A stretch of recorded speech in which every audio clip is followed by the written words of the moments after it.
बृहस्पतिर्ददातु ॐ शान्तिः शान्तिः शान्तिः। बडक अधिकार दक्ष देवा पावा अति अभिमान दोन चार भूत शोधत घेतले। हे संतोष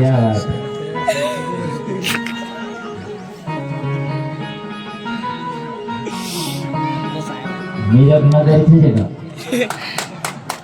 मारून गेल्या। पहिली बहीण भेटली सती आली का बिना निमंत्रणाची आली वाटतं। जाऊ दे आली तर आली। अगं तुझ्या नवऱ्यानं घर घेतलं का नाही?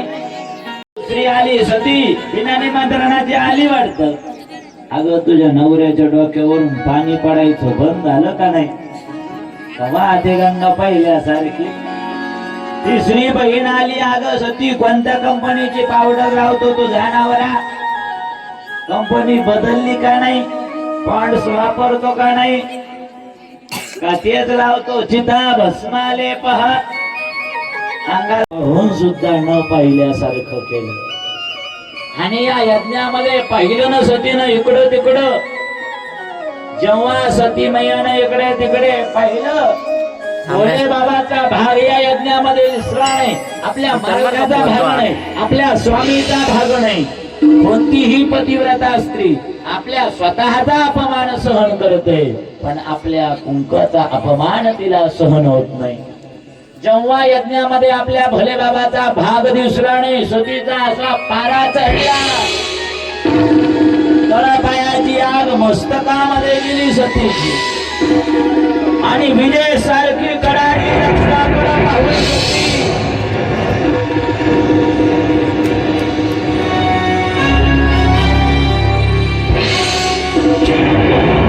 लक्षा तुला अभिमान झालेला आहे, तुला अहंकार झालेला आहे।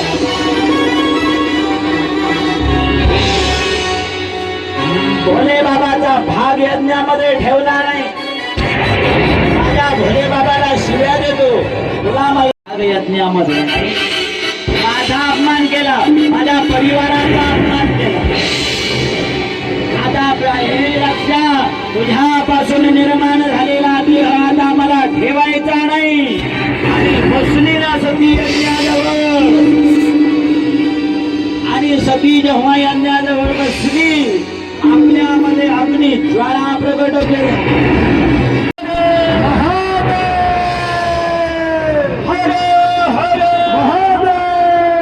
जेव्हा भोले बाबाच्या घराने पहिलं सती मैयाने देहत्याग केला घाबरलेला भूत आरडायला लागले, ओरडायला लागले आणि निघाले ना कैलासाकडे पळून।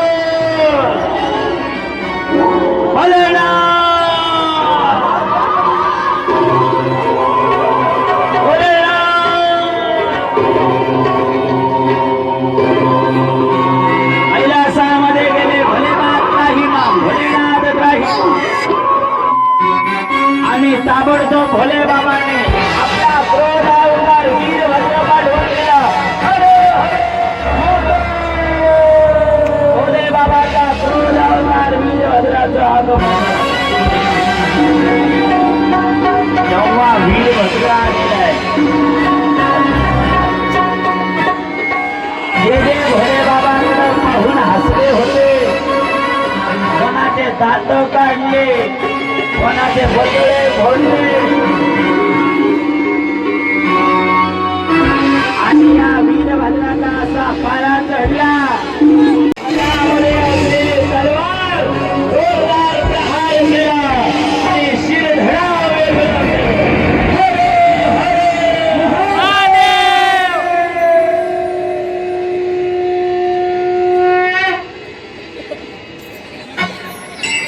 बसलेलं होत त्या दक्षावर।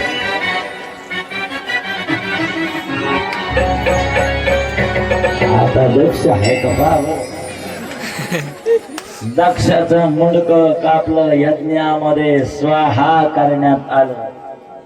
सगळे देवी देवता ब्राह्मण वृंद साधू संत या वीरभद्राने कोणाचे दात पाडले, कोणाचे घचळे काढले, कोणाचा हात मोडला, कोणाचा पाय मोडला.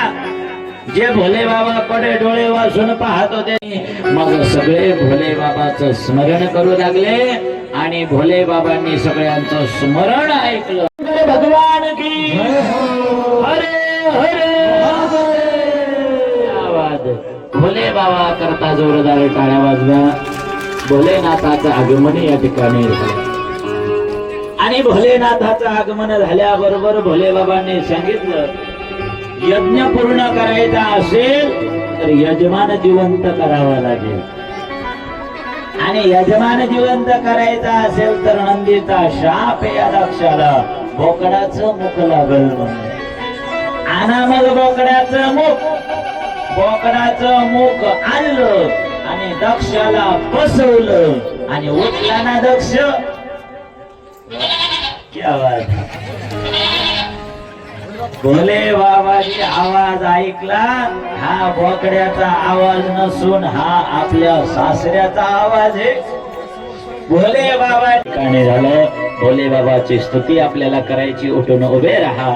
भोले बाबांनी यज्ञ या ठिकाणी पूर्ण करून दिला. हरिहरा भेद नाही नका करू वाद, एकमेकाचे हृदयी गोडी साखरेच्या ठाई चला. भोले बाबांचं आगमन झालं. शिवशंकर भगवान की नमः शिवाय ओम नमः शिवाय नमः शिवाय.